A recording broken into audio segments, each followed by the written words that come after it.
Revolver Underground. What's going on, guys? It's Z-Rock, Revolver Underground, doing a Skype interview. I am sitting here with DJ Scribble. What's up, man? Chilling, man. Enjoying the life, enjoying the world. Rock and roll. Well, we're just gonna talk a little bit dialogue and see what we can come up with here. But you've been in the scene for quite some time, man. How long have you been doing this? Started DJing in like 1980 and just never looked back. I was 11 and been doing it ever since, and came up with, the Young Black Teenagers, to doing Hot 97, to doing MTV, and traveling around and just evolving with the music and the time, and still getting to live a dream every day. Now, you said evolving. Now, here's my question. How has it changed? How has being a DJ changed from being 19 years ago to today? I mean, you have been through everything. So how does that work for you? I mean, it's come so much farther because of the technology has advanced so much that it's a double-edged sword. Right. It's kind of taken a little away from the actual craft of DJing, and it's given more of anybody could like sit there and sync records, but not anybody could DJ. I don't know if you could understand what that means. Like, there's still an art form to programming a room, to getting down and taking people on a musical journey. And I think that's lacking now as the technology has gotten better. And I'm not taking away from anybody who's trying to DJ. A lot of producers are becoming DJs now, where it used to be DJs became producers. So they had that background first of being in the clubs, where some of these guys who are making incredible music have never DJ'd for more than 30 minutes in their life. And now they're being put in front of tens of thousands of people at these festivals with no experience at all. So do you think that's going to... I'm sorry, go ahead.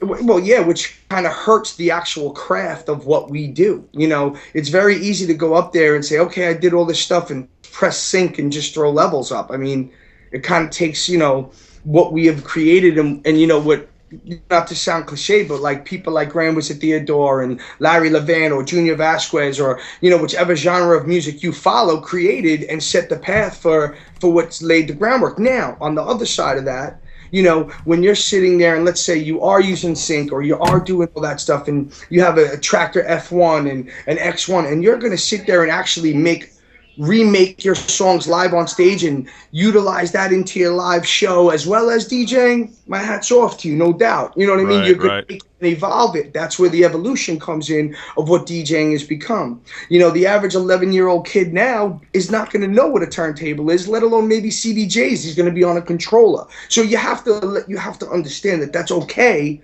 but they also still should know their history and know where it came from, and understand that it's more than just you getting up there, playing your hit record or your big record, throwing your hands in the air, having big lights and sound behind you and think you did great. Sit there and take people on a ride for 8-10 hours in a club and take them on a journey and bring them up and down, and then, and do that. Then, that's DJing. That's the whole thing, is to take you on that ride, and that's really lacking right now. Right. So you don't think that DJs today have what it takes to I mean, not that didn't sound right. You don't think they kind of understand the game, really? It's not that they don't understand. I don't know whether they don't care about the game or they don't understand the game. The fact of the matter is they're not doing their homework. They're not getting in there and going back. I mean, look, the Carl Coxes of the world, so the Eric Murillos of the world in dance music, a Clark Kent, a Scribble, whatever, can go in there and sit there and open up a club, play the main part of the club, and close a club. You know what I mean? All in one, where these kids just don't, it's not that they don't have it, they just don't have that experience. Right. And now, the day of where you went to see one particular DJ every week at a club has kind of gone to the wayside too, where you had those weekly resident DJs. Yo, I'm going to see, this one this week because he's here every week, and that was his house. Oscar G or something in space in Miami every week. That's where you went on Saturday night on the terrace. You knew you were going to be there. Or, a Funkmaster Flex at the Tunnel. He was there every week. Right. Those days are, and that's okay. But, you have to really the attention span is this big right now, and unless these younger kids come in here and learn the craft a little bit more and start getting away from it's not all about this, that it's about this and the peaks and valleys, then to start to see some of that change and bring it back to the magic. There's a magic there when you go into a club and you're playing for those people and you take them on an emotional roller coaster and you are able to affect their mood and their way they are by music. That's special. Yeah. It's not all about just big build up, big break, big build up. It's not all about that. You know what I mean? Yep. Absolutely, man. And that's In my world, in my eyes. no. Well, I think that's across the board. You know, with every genre, it doesn't matter what you're doing. I think it's something. I don't like the the industry today. That I don't like the cookie cutter whatever is happening right now. You know, like you said, that there's a lot of bands, there's a lot of artists, there's a lot of DJs out there that just don't know the background on what they're doing. And not that I'm versed in that, but you know, you need to look back at who you're coming after, because they're gonna have stuff that you might like. They're gonna have stuff that you know, you just. It's not just about, like you said, it's not just about the lights. It's not just about all the fame and the money. It's about actually producing a good product and knowing your crowd and knowing your people. Absolutely, and also being able to adapt. I mean, if you know, we're in such a dance, especially on the dance music side of things. It's in such a very fragile state where it could go either way right now in this country, because the big guys, or however you want to say it, they also have to understand they're now playing to a much broader audience here in this country that don't get it all. Some of it goes over their heads. Absolutely. And you have to sit there and spoon feed them and get them to understand and like what you're doing. And there's ways about doing that. And still, you might not like some of the things you have to play. You know, I'm not sitting there saying, you know, play total cornball stuff, but the whole idea is you might make a new fan out of somebody who has no idea what dance music is, real dance music or dubstep or trap or whatever, and then might discover that because you played their favorite record, but you also taught them something along the thing. And that's the thing. A lot of people don't take risks anymore. Everything's so safe. You know, the way radio is, the way this, you know, it used to be where the DJ dictated what radio played. Now radio dictates what we want to hear, and you have your hands behind your back. Yep. You know? And I think that's stupid. I think you know, obviously there's something not right about radio. Every interview that I do, everybody that I've talked to in the industry, everybody, all my friends, they're all just like, you know, I hate radio. I hate the way it is right now. I like some of the songs that are on there, but for the most part, I just want to be able to hear a wide variety of everything that I like. I don't want to hear the same 10 songs every hour. I don't like that. I think like you just said, I think the power should be back in the DJ's hands. Let's just pick a playlist today, however you feel, whatever your mood is. Let's throw it up there. And the same thing, you know, in a show like you have, you should be able to go in there and say, I have this for the next 8 hours. I feel like this, but let's pull this out. This hour, I don't feel like this. Let's pull this out, put something else in. The crowd's different. Let's move it forward. I think that's a good way to do it. Yeah, I mean, listen, there's no, and you know, you're not every decision you're going to make is going to be the right one. But, you know, when you're sitting there and you're reading that crowd and you try to give them something new, it don't work. You go back to the other stuff. You get them something familiar. You give them something to hit them to win them back. You know, because once you lose a crowd, it's very hard to get them back. You got to read your crowd. Yeah, and you have to know how to program. Yo, you want to be cool, and I can't play this stuff. This is beneath me. But you know what? Look at, I've watched it, and I'm not mentioning any names. I've watched clubs anticipate this big DJ, paid them thousands of dollars, come in. Everybody's like this, camera phones out, and within 20 minutes there was holes all over the dance floor because the music he was playing was way over these kids' heads. Yep. And then by the time he realized that, it was too late. Yep. You know what I mean? You want to start that way. Start strong. Hold them in the palm of the hand. Spoon feed them a little of the stuff you really want to get across to be creative and experimental. But you're there to play for them, not for yourself or the 50 real people that are in the club. Because let's face it, the kids that are going to these festivals now, the kids that are going to these clubs is middle America, is the middle of the run, college kids, whatever you want to call it. The underground part is like, you know, be careful what you wish for. We've been waiting for a long time for dance music to hit the peak that it's hit in this country, where it's big, if not bigger than hip hop right now. And that's a strong statement. It's mainstream. It's right up there. You know, when you have the Grammys or the American Music Awards about to make it, you know, an EDM category. You know, and all of these things that are happening. And, you know, dance music does have the hip-hop community to thank. You know, Guetta taking the chance and working with Akon and Rihanna and this, and, you know, and all of this, you know, Please Don't Stop the Music was what set it off, really. And Akon, you know, Sexy Bitch. Those are the two records that set it off the way the urban community and the hip-hop community embrace dance music. Yeah. And I think it's an amazing thing. I mean, I'm going to use this word, flabbergasted, at how well this scene has been doing that. In amazement. I just love how this has taken charge and just kind of moved itself forward. And it's just I know you're happy with it. I know everything is I've looking never good on doing your that side. on Yep. MTV. I mean, playing dance music when I got to play, being one of the first to play dance music on MTV when it was unheard of. You know Yeah. what I mean? Yeah.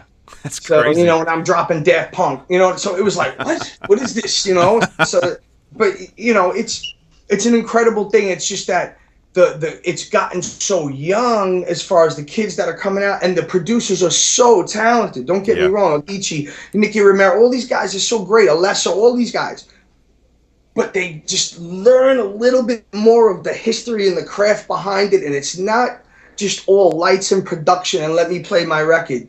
Dig. It's Yeah. the art of dig. Go in and find something. Pull something that's a little older. The younger generation ain't going to know what a record is from maybe 2000, 2003, and there's big records out there.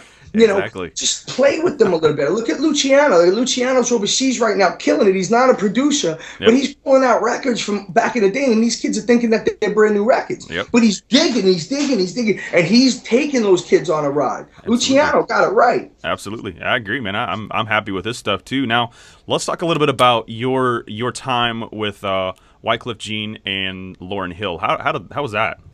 It was amazing. I mean, being part of the score, which was a historical hip hop album, and being part of that album and being part of the carnival and down with the Fugees and stuff for as long as I was, I mean, it was a great thing. I remember, sitting in the Booger Basement with Lauren, Proswell, and Wyclef, and them having them come up to me and they said, yo, playing me the album before it came out and listen to this. And then they played Killing Me Softly. And I remember sitting there with them. I'm like, do you three have any idea what's about to happen to you right now? And they're like, really? You really like it? It's really good. I'm like, and obviously the rest is history. Yeah, absolutely, man. So That's it was a really cool time. I mean, just that whole era, even whether it was the club scene, the hip hop scene, it was so, not, I don't want to sound cliche again, but pure and fun and just, it was right. Yeah. You know what I mean? It was still a movement with everything just swayed with it, absolutely. Do you think we'll ever get back to a time when and maybe we're on our way there? I don't know. I'm just kind of upset with the music scene right now. But do you think there's ever going to be a time when we get back to just simply listening to music where we're not in a box of 330 minutes in a radio segment? We're not in a box of you have to be in this cookie cutter. We're just playing music. It's tough. It's with the digital age and music being so readily available. With the click of a button now, an artist could be global. You don't need a label. You don't need. I mean, and the labels unfortunately didn't embrace all this technology as it came out. So I mean, I think kids are becoming much more personal. Where you have much more of a choice when you go on the internet to find something and create a custom playlist. Sure. So I think kids are doing it. I think the age of the CD and all that, it's over. I mean, it's all going to be listened to here on your headphones and your iPads, and that's it. I mean, hard copy music is pretty much gone. So vinyl was making a comeback, but you think it's not gonna come back? Yeah. Yeah.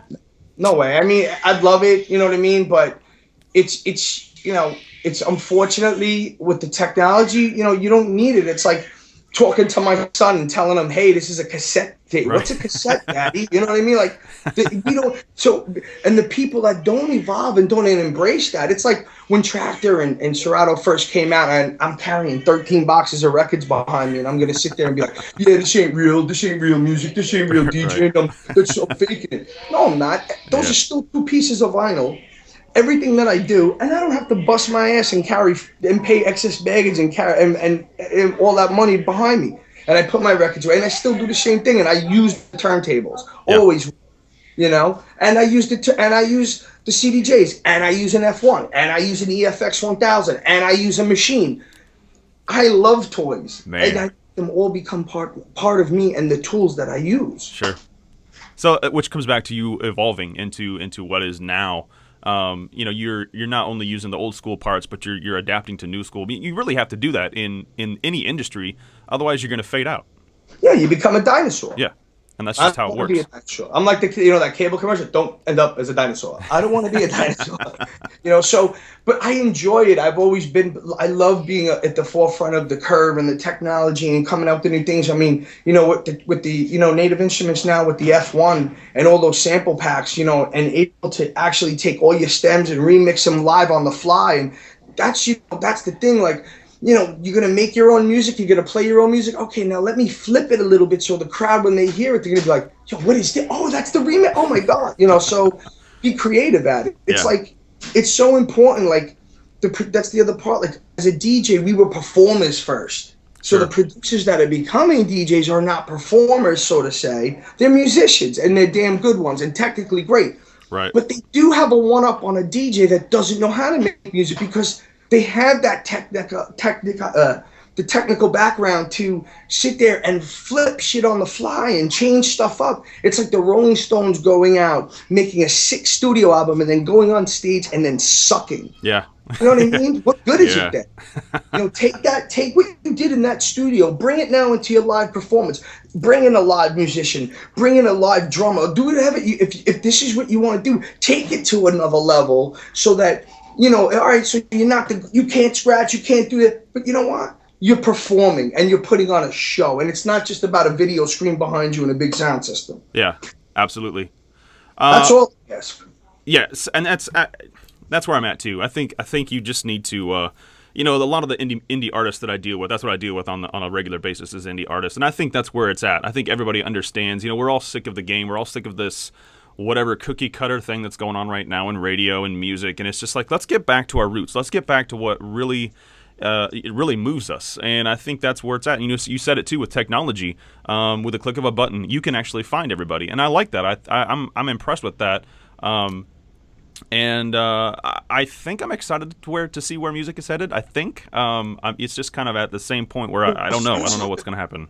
The fusion that's happening now, obviously, between dance music and hip hop, and with trap and dubstep, there's so much fusion happening now. The music, which is great, is becoming less and less segregated, and it's like you said, it's just music. Yeah. Good music. Yeah. You know what I mean? Music you could shake your head to, Yep. dance into the club, and stuff that you could enjoy. Absolutely. And that's what it's got to get back to. Absolutely. The problem with today's music, even with hip hop, there's not a lot of classics that I'm going to know and remember in 5 years or 10 years. Yep. There's a few, but not like back, where you knew, or a Tupac record or a Biggie record or an OJ, you were there, an E40 record, Too Short, whatever, you know what I mean? Yep. And that's what I call disposable music. It all just comes out, it's big for 6 weeks, forgotten about the next time. Yep. Because content is a little, weak too. Yep. You know what I mean? Look at Nas's album. Nas's album, that was incredible. Got back to basics of spitting lyrics. The tracks were great. But it didn't get to that mainstream plateau, unfortunately. And Yeah. a lot of radio didn't even support it. Yep. Why? I don't know. Yep. I don't know. It's a game, and I think that's one of the things we need to get out of is just kind of get back to the basics. Now you have been DJ Times magazine ranked you number 3 DJ in the world. That's craziness. Yeah, it was a lot of fun. This year I didn't even compete, and I still came in the top 50. I didn't even try, but I've been so busy with other things. It's like being all the things that I've done a lot of firsts.